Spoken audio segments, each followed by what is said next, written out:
Selamat hari Kamis untuk kita yang optimis. Jumpa lagi dalam Efrata Devotion pada hari ini. Saudara, ketika kita melihat ketidakadilan terjadi, pertanyaan seperti ini timbul dalam hati kita. Mengapa? Ketika kita melihat atau mengalami kejahatan, betapa seringnya kita mempertanyakan kepada Tuhan, mengapa ini terjadi Tuhan? Mengapa ini sungguh tidak adil bagiku Tuhan? Saudara, salah satu nabinya juga mengajukan pertanyaan yang sama seperti kita. Ia bahkan bertanya tanpa berputar-putar, tanpa rasa malu.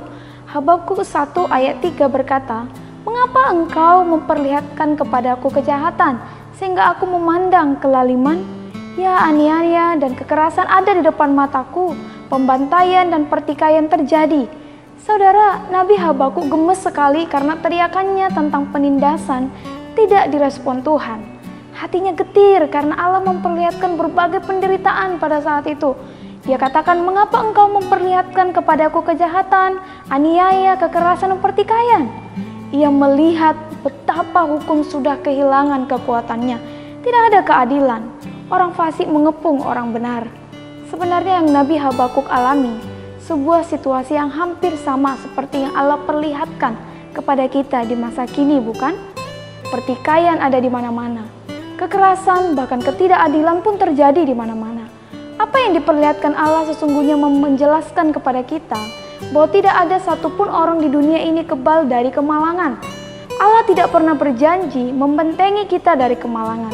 Namun Allah akan campur tangan dalam situasi negatif yang kita alami menurut kekuasaan dan kemahakuasaannya, bukan karena tuntutan kita.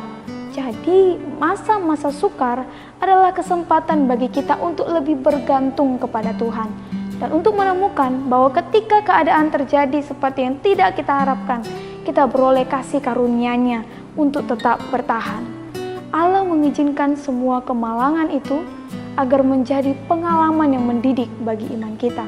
Firman Tuhan dalam Mazmur 34 ayat 20 berkata, "Kemalangan orang benar banyak, tetapi Tuhan melepaskan dia dari semuanya itu."